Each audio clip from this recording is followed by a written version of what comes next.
안녕하세요. 저는 사연 채널의 열렬한 애청자이자 14살 사춘기 딸아이 하나 키우는 41살 주부입니다.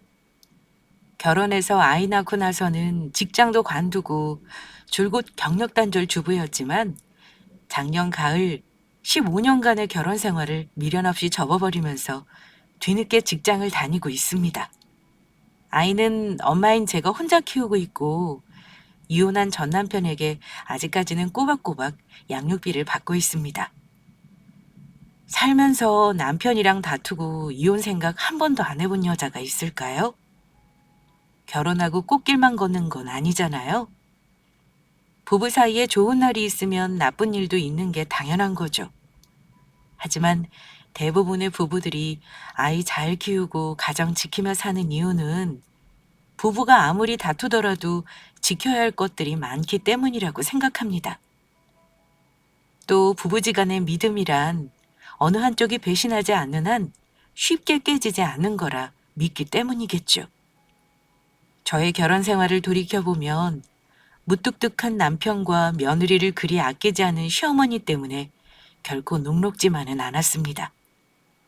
평소 시어머니는 필터 없이 툭툭 던지는 말들로 매우 무례한 스타일이고 남편도 그런 시부모를 닮아 무뚝뚝하기 이를 데 없는 사람입니다.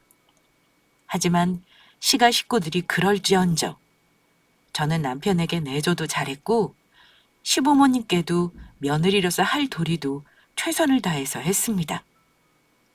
내 가정을 예쁘게 꾸려나가는 게 저의 낙이자 기쁨이었어요. 남편이 벌어다 주는 돈 알뜰살뜰 아껴가며 살림 늘려가는 재미로 살았다고 해도 과언이 아닙니다. 결혼 초반에는 넉넉지 않은 살림 때문에 힘들었습니다. 모자람 없이 시작하는 사람도 많았겠지만 우리 부부는 그렇지 못했습니다. 특히 다른 것보다 경제적인 궁핍함이 제일 힘들었어요. 저나 남편이나 양가 부모님 도움을 전혀 받을 수 없는 형편이라 처음 시작은 정말 형편없었어요. 저 시집 간다고 할 때 동생 둘 다 대학생이었기 때문에 저는 온전히 제가 직장 다니면서 시집 갈 돈 모아서 갔습니다. 그래서 친정엄마는 저 시집 보낼 때 걱정을 많이 하셨습니다. 상견례 하고 나서는 시어른들이 완전 경상도 시골 촌부들이라 며느리 고생시킬 것 같다고 더 마음에 안 들어 하셨죠. 너도 하고 싶은 거 못하고 힘들게 직장 생활해가며 시집 갈 돈 모은 건데 좀 넉넉한 집안에 시집 가면 좋으련만. 이 서방 내가 보니 사람은 말없이 진중할지 몰라도 여자한테 잘하는 스타일도 아니구먼. 엄마는 아까워서 내 딸 보내기 싫다. 시댁에서도 아들 아까워하는 건 마찬가지인데 뭐. 엄마, 차라리 미리 결혼해서 내 할 말도 하는 게 더 좋은 거야. 솔직히 내 또래 남자들 중에서 집 턱하니 해. 그러니까 딸이 아깝다는 생각하지 마. 나 정말 이 서방이랑 잘 살게. 우리 딸이 아깝다는 게 돈 때문만인 줄 아니? 너는 결혼이 둘만 좋다고 되는 건 줄 알아? 가서 막상 살아봐라. 결혼해서 부부 사이 멀어지는 이유가 한두 가지인 줄 알아? 어이구, 이거사. 아무리 말을 해줘도 본인이 안 겪어보면 귀에 안 들어오는 법이야. 똥인지 된장인지 찍어 먹어봐야 하는 거지. 엄마가 정말 걱정이 돼서 하는 말인데 너는 귀에 하나도 안 들어오는구나? 엄마가 아무리 말려도 시집 가겠다고 고집 부리는 딸을 말릴 수가 있나요? 자식 이기는 부모는 없는 법이니 저는 빨리 시집가고 싶은 고집을 꺾지 않았습니다. 고집 부려가며 엄마 반대 무시하고 결혼한 나이가 고작 26살 때였으니 지금 생각하면 좀 빨랐다 싶긴 합니다. 저는 결혼을 빨리 해서 자리 잡아야 남들보다 더 잘 살 줄만 알았거든요. 막상 결혼하고 나니 엄마 말이 자꾸 생각이 나더라고요. 아, 이래서 엄마가 결혼 전에 나 힘들 것 같다는 말을 했구나 하고 말입니다. 결혼 생활이 녹록지 않을 때는 친정엄마 속상할까봐 말을 더 못했습니다. 어쨌든 처음 신혼생활은 인천 남동공단 근처 남편 직장 근처에서 시작했습니다. 이곳에 허름한 방 2칸짜리 다세대 1층에 처음 신혼살림을 차렸어요. 어렵게 시작했다 보니 수입이 저보다 좀 더 많았던 남편이 경제적인 부분을 도맡았었는데요. 남편은 그 당시 생활비를 주면서 저에게 가계부를 쓰게 했습니다. 저는 이게 참 스트레스였습니다. 저도 회사에서 회계 업무를 보는 사람이라 꼼꼼한 편인데 남편은 저보다 더한 사람이에요. 늘 수첩과 다이어리를 들고 다니며 기록을 하고 영수증을 1,000원 단위까지 꼼꼼히 챙깁니다. 매달 월급날에는 서로의 월급 중 일부를 생활비 통장에 놓고 정산을 하는데 둘이 버는 돈에서 얼마큼 각출하고 서로 얼마를 쓰는지 정확하게 계산을 해요. 그것도 꼼꼼하게 전부 자기 수첩에 적어 놓더라고요. 사실 남자가 이런 것까지 챙기는 거 보고 참 대단하다 할 수도 있어요. 하지만 남편에게 가계부 검사 당하는 게 얼마나 더럽고 치사한 일인지 이건 당해본 사람만 알아요. 여자는 필요한 생필품이 남자보다 더 많은데 남편은 그런 것까지 눈치를 주고 낭비하지 말라고 하는 사람이었습니다. 어쩌다가 남편의 좀스러움을 못 참고 폭발하면 꼭 다툼이 되었습니다. 당신 제발 돈 쓸 때 생각 좀 하고 써라. 이런 돈은 대체 뭐야? 매달 줄줄 새는 돈이 전부 당신이 쓰는 돈이라는 거 알아? 이런 돈만 아껴도 지금보다 더 저축 많이 하겠다. 그럴 거면 나한테 생활비 주지 말고 당신이 전부 살림 알아서 해보지 그래? 나도 돈 쓸 때마다 당신 눈치 보여서 고민을 얼마나 하는 줄 알아? 아예 먹을 것도 사지 말라 그러지 왜? 가계부 검사는 대체 왜 해? 생활비를 뭐 많이나 주면 먹고 살 걱정도 안 하지. 나도 없는 살림이라 내 월급 보태가며 힘들게 돈 모으려고 노력하는 거 안 보이냐고. 나 당신한테 이런 소리 듣는 거 진짜 스트레스거든? 다 우리 잘 살자고 하는 말인데 뭐가 스트레스라는 거야? 고집 부리지 말고 내 말대로 해. 당신 애 낳고도 직장 다닐 거 아니잖아. 그럼 지금부터 허리띠 졸라매는 연습을 해야 나도 믿고 맡기지. 지금은 믿고 못 맡긴다는 거네? 그럴 거면 차라리 각자 관리하자. 나도 몸이 부서지는 한이 있어도 직장 그만둔다는 말 안 할 테니까. 그럼 되는 거지? 내일 망해도 이상하지 않은 회사를 오래 다닐 수가 있겠냐? 그냥 집에서 애 보는 게 돈 버는 거지. 남편은 제가 벌어오는 돈을 푼돈이라 생각했고 회사도 내일 망해도 이상하지 않다며 무시하곤 했습니다. 남편 말이 틀린 건 아니지만 제가 20대 초반부터 다닌 회사를 그렇게 무시하니 기분이 좋을 리가 없었죠. 아이 낳고 나서 직장을 관둬야 한다는 건 저도 알고 있었습니다. 남편은 외벌이를 해야 하는 걸 큰 부담으로 느꼈던 것 같아요. 그래서 더 돈돈거렸던 거겠죠. 제가 직원들 10명 남짓의 작은 회사를 다닌 반면 남편은 나름 큰 규모의 제지회사에 다닙니다. 지금이야 직급도 높아지고 회사에서 나름 중역이라고 하지만 그 당시에는 남편도 평사원이었고 승진을 위해 온갖 노력을 하고 회사의 모든 걸 갖다 바치는 사람이었습니다. 꼼꼼한 사람이니 아마 직장에서도 일 잘한다는 말은 들었을 거라 생각해요. 하지만 너무 돈돈거리며 자기 앞날만 챙기기도 했고 결혼하자마자 아이가 들어서는 바람에 신혼생활을 딱히 즐긴 것도 없었습니다. 신혼은커녕 결혼하자마자 바짝 허리띠 졸라매고 숨막히게 하는 통에 비싼 회식을 하거나 어디 바람 한번 쐬러 간 적도 없어요.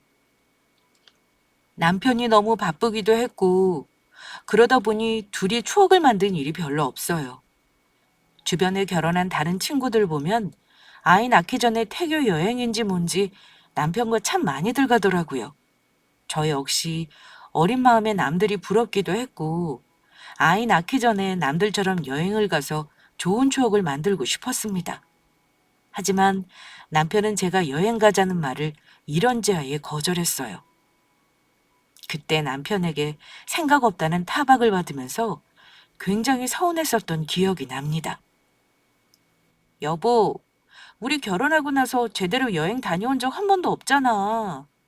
당신이 이렇게 바쁜데 애 낳으면 더 바빠지지 않겠어? 나 더 배불러 오기 전에 우리 가까운 곳으로 해외여행 다녀오자. 내 주변에도 20주 넘어가고 안정기 접어들면 많이들 가더라고. 우리도 휴가 맞춰서 가면 안 될까?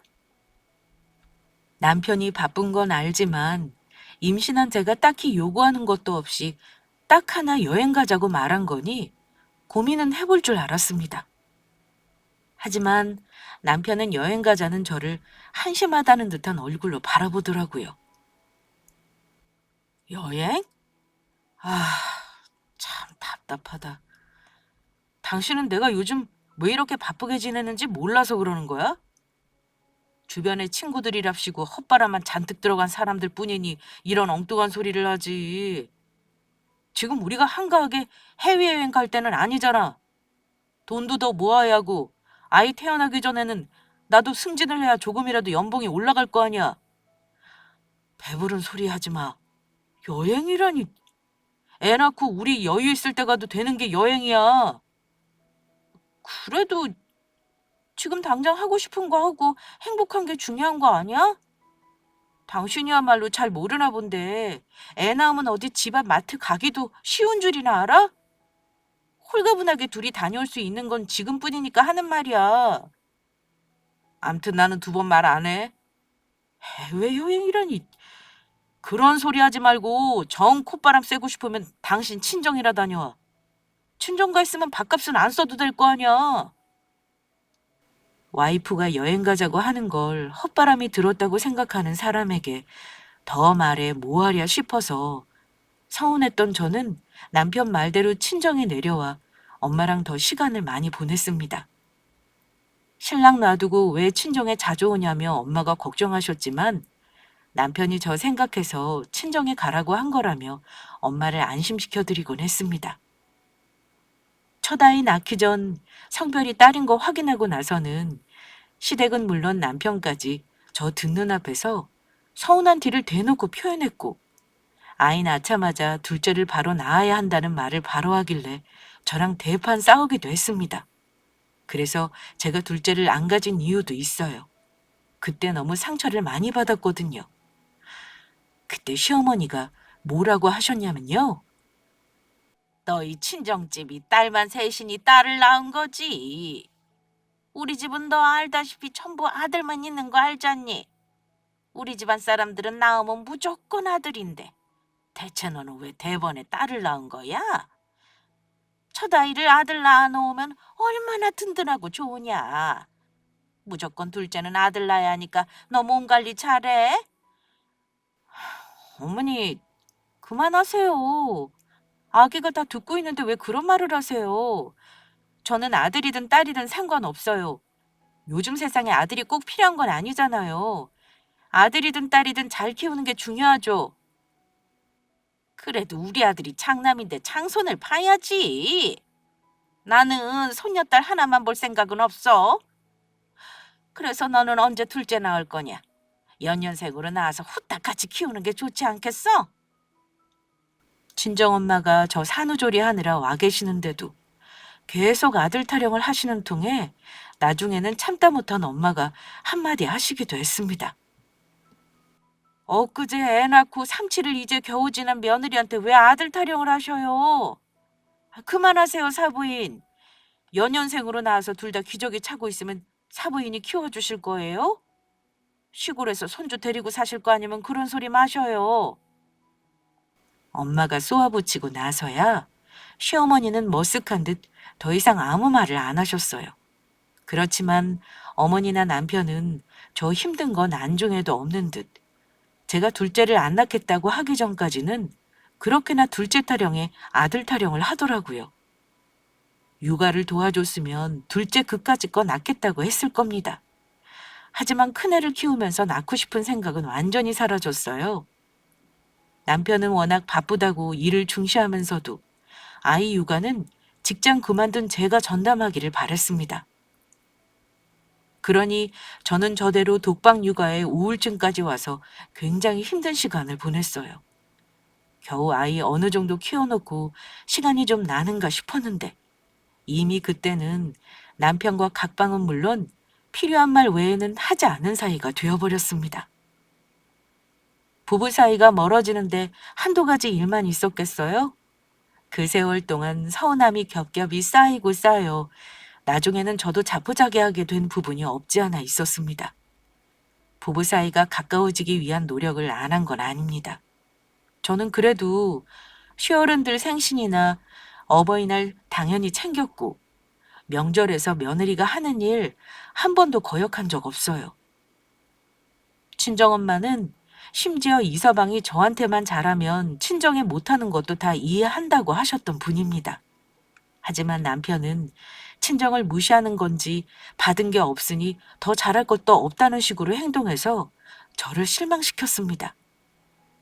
본인이 열심히 노력한 끝에 그토록 원하던 승진도 하고 연봉도 늘어나 나름 가정 형편이 결혼했을 때보다는 비교도 안 되게 좋아졌지만 그걸 전부 본인 공으로 여기는지 저를 종종 무시하기도 했습니다.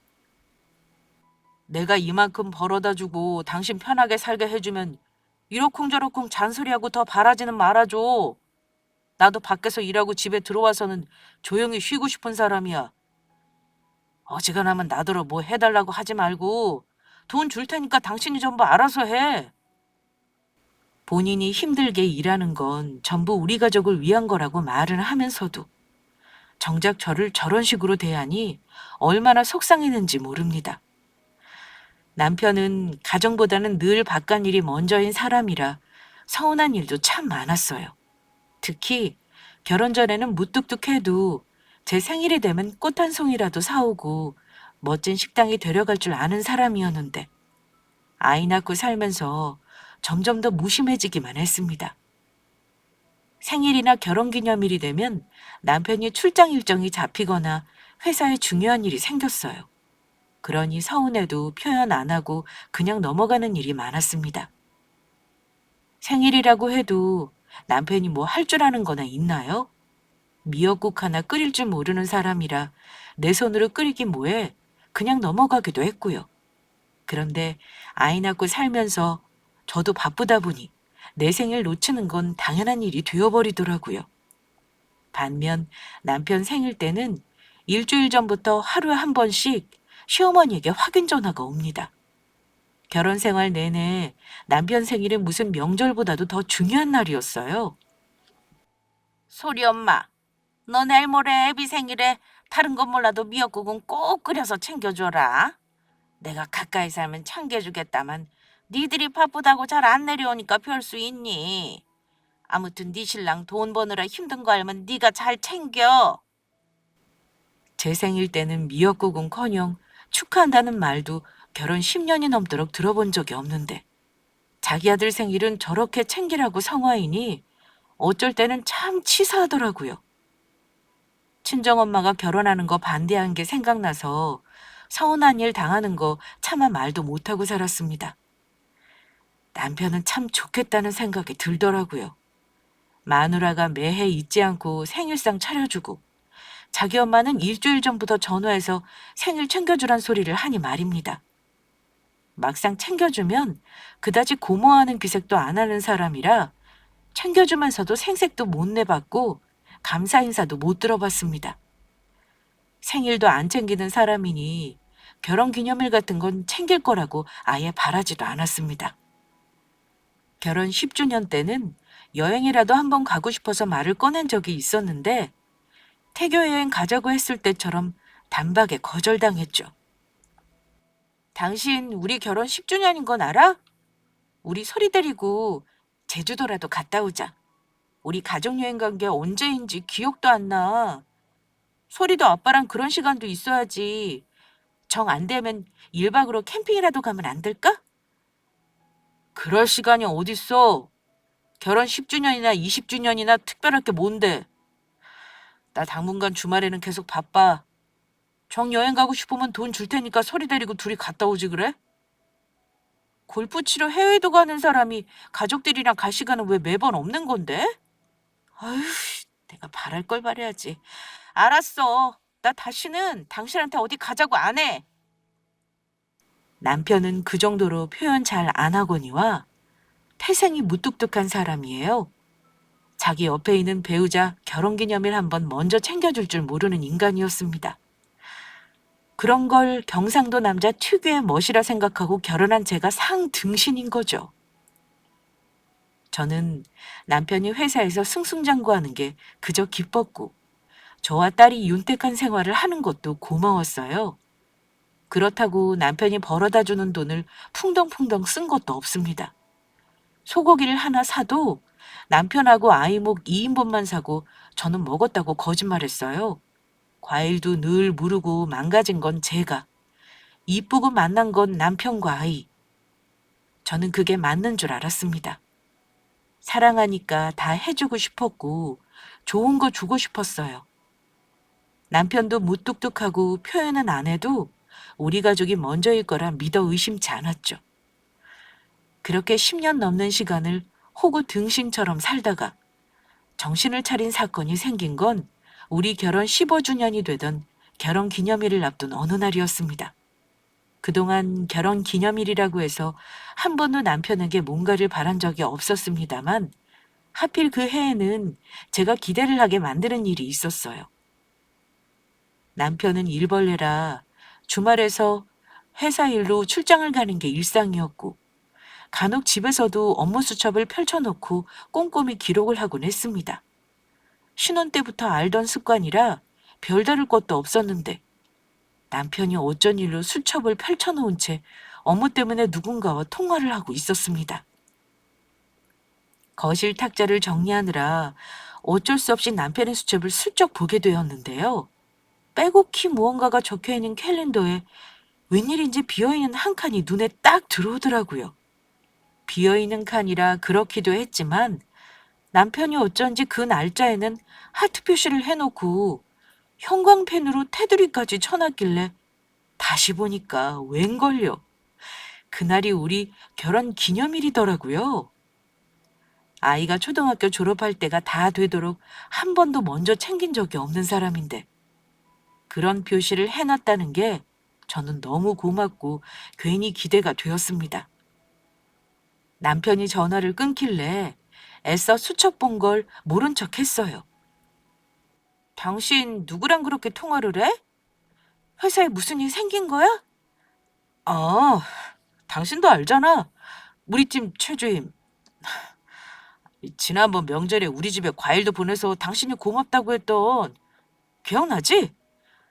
나한테 참 잘하는 부하 직원인 거. 실은 이번에 맡은 프로젝트 때문에 출장 일정이 갑자기 생겨서 그거 논의 좀 하느라. 근데 여보, 갑자기 내가 누구랑 전화 통화하는지는 왜 물어? 당신 내가 하는 일 별로 관심도 없는 사람이잖아. 아니, 그냥 당신 수첩을 보니까 한 달 일정이 아주 꽉꽉 차 있길래 쉬엄쉬엄 하라고. 집에서까지 일 때문에 통화를 해야겠어? 최주임, 나도 누군지는 알지만 일 얘기는 회사에서 하라 그래. 결혼 대신 일하고 결혼한 여자라 내내 일 생각만 하는 거지 뭐. 일은 똑부러지게 하는 직원이잖아. 암튼 내가 알아서 할 테니 당신은 남자가 하는 일은 간섭하지 마. 그래도 바쁜 와중에 결혼기념일 날은 하트 표시를 해놓은 거 보면 영 멋없는 사람은 아니구나 생각한 저는 결혼기념일까지 남편의 이벤트를 기다려보기로 했습니다. 여행을 준비하는 건 아닌 것 같았고 멋진 곳에 가서 식사를 하려나 예상을 했어요. 날짜가 마침 주말과 겹쳐서 다행이다 싶었죠. 우리 딸에게도 그날은 외식을 할 거니 친구랑 약속 잡지 말라고 미리 당부를 해뒀습니다. 다른 이벤트 거창한 거 없어도 남편이 생각하고 챙겨준다면 너무 기쁠 것 같았습니다. 그런데 그렇게 고대하던 결혼기념일 하루 전날 남편이 황당한 말을 하는 겁니다.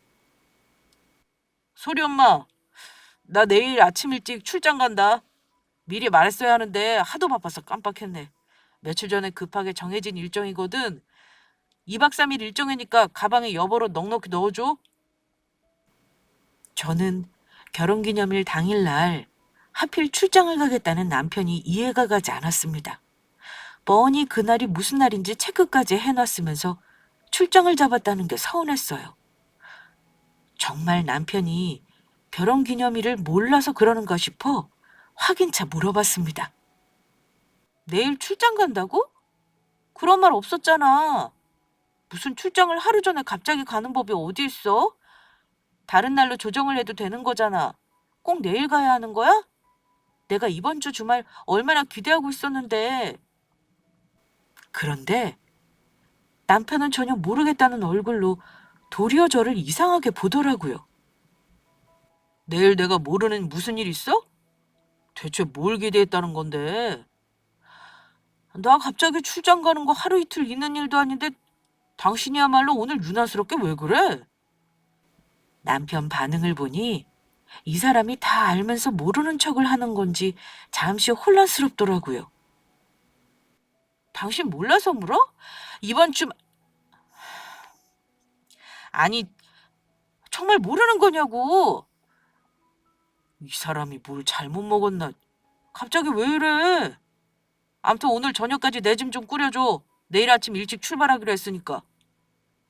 그제야 확실히 알겠더라고요. 남편은 정말로 내일이 무슨 날인지 모르고 있다는 걸요. 그 인간은 결혼기념일을 완전히 까먹고 있었던 겁니다. 그걸 깨달은 순간 출장 가방을 싸달라는 말이 어찌나 짜증이 나던지 저는 버럭 화를 내버렸습니다. 당신 출장 가방은 당신이 싸. 10년 넘게 이 지랄을 했는데 이제는 당신이 알아서 쌀 때도 되었잖아. 내가 출장 가는 것도 아닌데 당신은 손이 없어 발이 없어? 성질을 내자 남편은 황당한 표정으로 저를 바라보더라고요. 한 번도 그런 적 없던 사람이 버럭 화를 내니 왜 저러나 싶었겠죠. 하지만 거의 2주가 넘게 기대감에 차 있던 나머지 실망감이 컸던 저는 남편이 너무 보기 싫었습니다. 게다가 하필 수첩에 하트 표시까지 해놓고 출장을 간다는 건지 미심쩍기도 했어요. 그래서 결혼 기념일이라는 걸 밝히지 않고 남편이 출장을 누구와 어디로 간다는 건지 알아보기로 마음먹었습니다. 보통 때 같으면 남편이 출장을 가든 말든 그런가 보다 했을 거예요. 하지만 그때는 남편 수첩에 하트 표시가 계속 떠오르면서 뭔가 촉이 발동했다고나 할까요? 느낌이 이상하더라고요. 저는 남편 출장 가방을 끝까지 싸주지 않았어요. 남편이 말하지 않아도 척척 챙겨주던 저였지만 그러기 싫었습니다. 그동안 가족을 위한 내 봉사를 당연하게만 여기고 배우자에 대한 최소한의 배려와 관심도 없는 남편이 미웠습니다.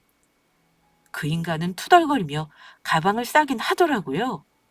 어디에 뭐가 있는지 계속 묻는 통에 귀찮긴 했습니다.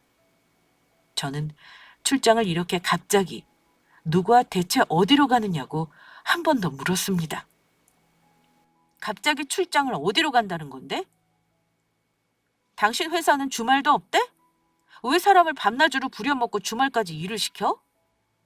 내 주변 아무리 물어봐도 당신처럼 일하는 사람 없어.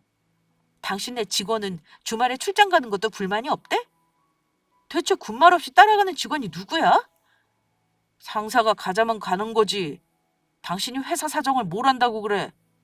암튼 더 이상 일하러 가는 사람 붙잡고 잔소리하지 마. 누구랑 같이 가는지 대답만 해주면 될 것을. 대답을 피하며 버럭하는 거 보고 더 이상했지만 캐묻지 않았습니다. 남편은 그날 오전 비행기 시간 맞춰 집을 나설 준비를 하더라고요. 그런데 출장 간다는 사람이 차를 안 가져간다고 하는 겁니다. 주차비 아까우니 공항까지 전철을 타고 간다나요? 저는 신경 쓰지 않는 척 하다가 남편이 나가는 걸 확인하고 몰래 뒤를 밟기 시작했습니다. 남편이 눈치채지 못하게 거리를 유지하면서요. 전철역으로 가면 공항까지 뒤를 밟아볼 각오였습니다. 그런데요. 이 인간이 집에서 걸어서 10분 거리 전철역으로 가지 않고 번화가 쪽 카페 건물로 들어가더라고요. 커피를 사려는가 했지만 남편은 카페에 들어서자마자 누군가와 반갑게 손인사를 했습니다. 대체 누구와 인사를 하나 싶어 카페 안을 몰래 들여다본 저는 남편을 향해 웃으며 손짓하는 사람이 누구인지 확인한 순간 배신감에 휩싸이고 말았습니다. 남편을 향해 웃고 있는 사람은 제가 여러 번 남편에게 일 잘한다는 말도 듣고 우리 집에 선물도 몇 번 보낸 같은 부서 여직원이었거든요. 뭐 거기까지도 좋습니다. 직원과 출장을 간다고 했으니 같이 만나서 가려나 보다 할 수도 있어요. 그런데 둘은 같이 음료를 주문하는 동안 아주 꼴 같지 않은 행동을 했습니다. 남편은 여자 얼굴을 다정하게 어루만졌고 어깨에 손을 올렸어요. 그리고 둘은 같이 손을 맞잡고 카페 밖으로 걸어 나오더군요. 황급히 몸을 숨긴 저는 그 둘이 다정하게 스킨십을 하며 여자가 끌고 온 차를 타고 가는 모습을 황망하게 지켜볼 수밖에 없었습니다. 누가 봐도 두 사람은 직장 상사와 부하 직원의 모습은 아니었어요. 어느 직장에서 남자 상사가 여직원의 뺨을 어루만지고 손을 잡고 다니나요?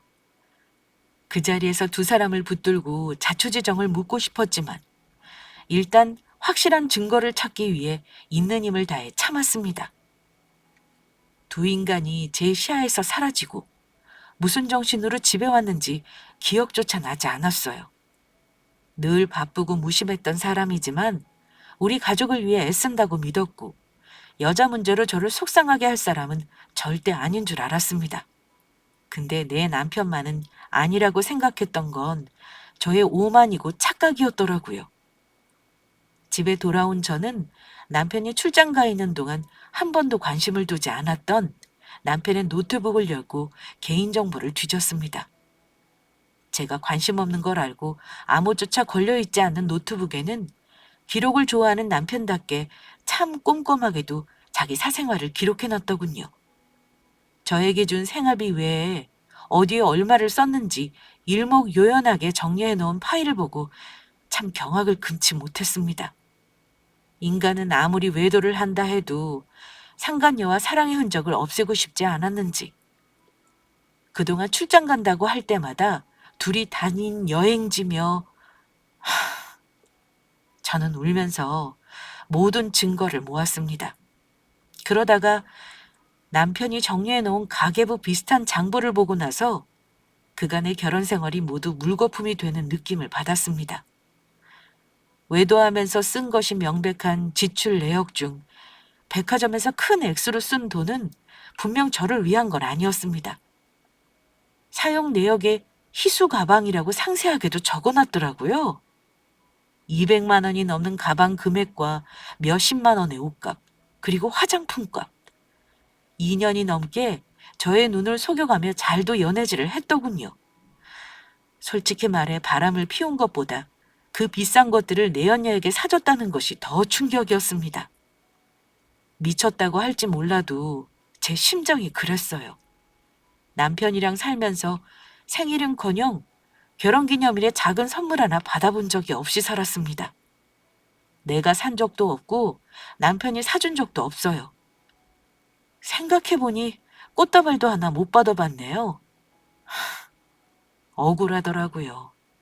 바람 피운 거 알기 전날에도 저는 남편이랑 아이에게 소고기 구워서 갖다 바치면서 저는 대충 국물에 끼니 때우고 집 청소하던 게 생각나 너무 원통했습니다.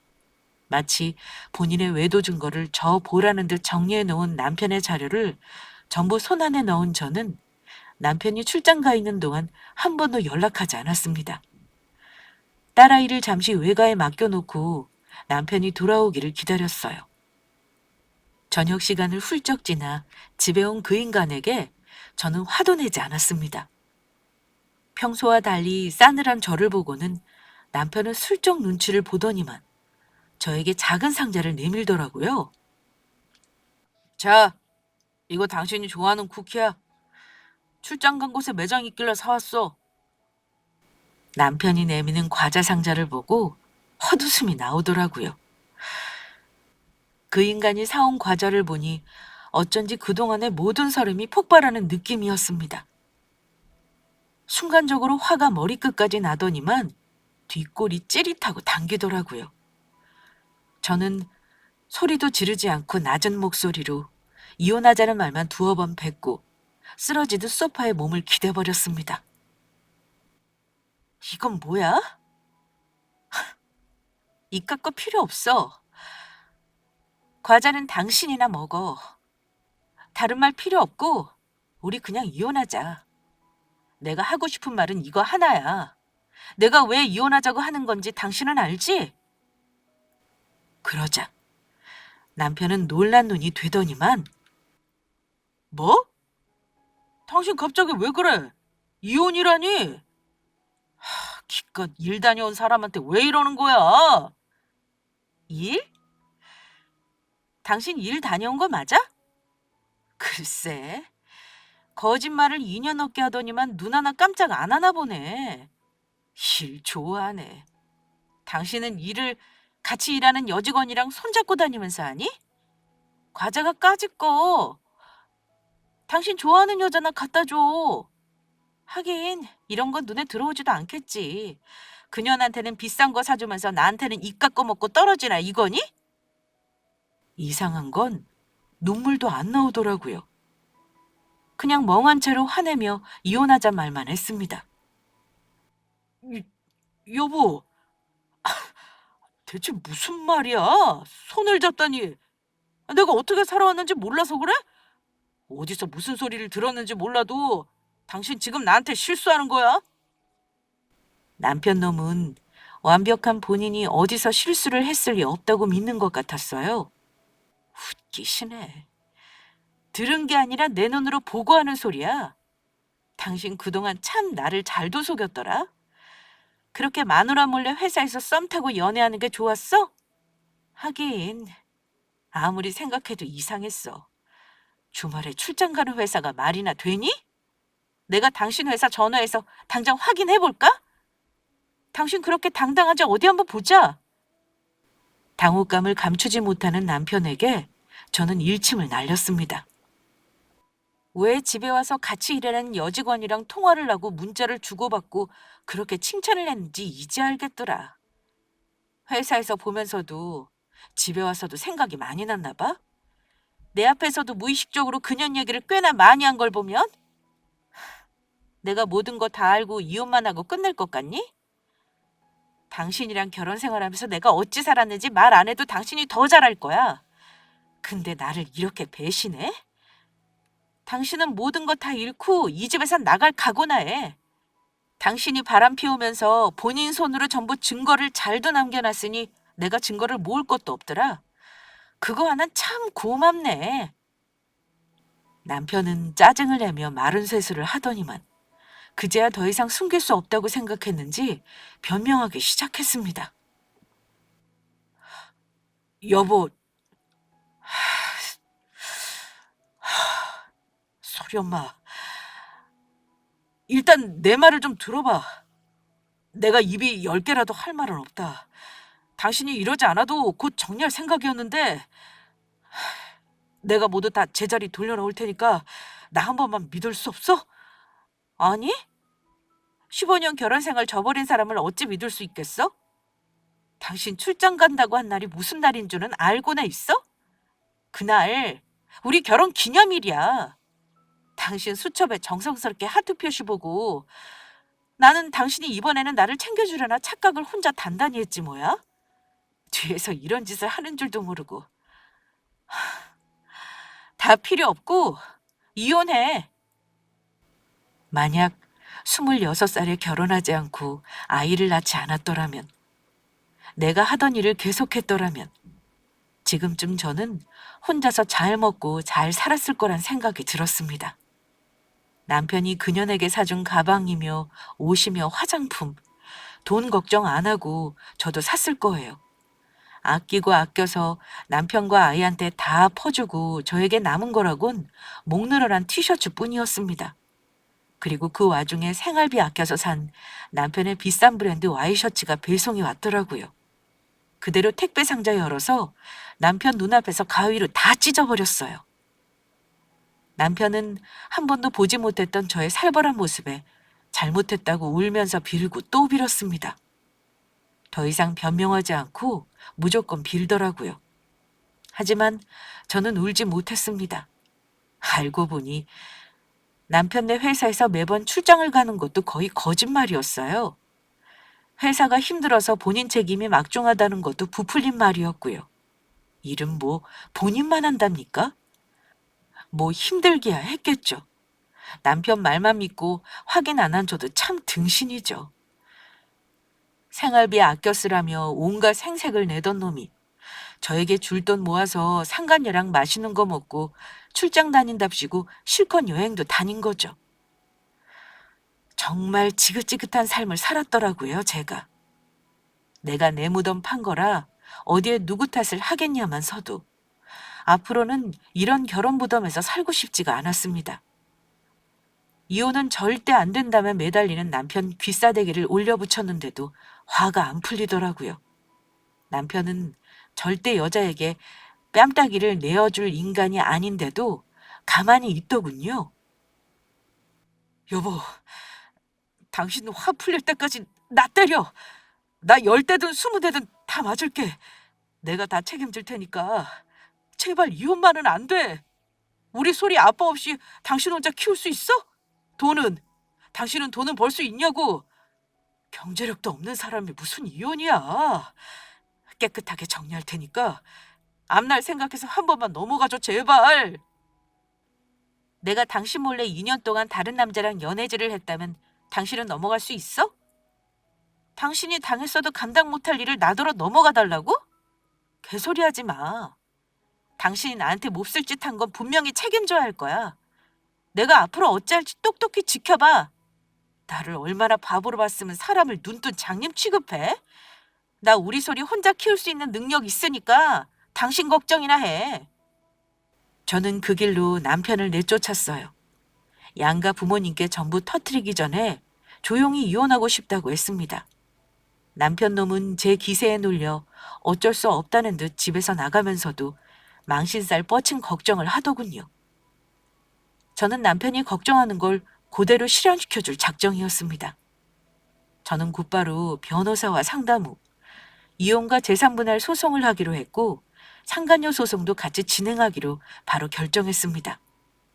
변호사가 말하길 아무리 상간녀가 미워도 요즘은 대외적으로 망신을 주면 모욕죄로 고소를 당할 수도 있으니 최소한 법적으로 해결해야 한다고 하더라고요.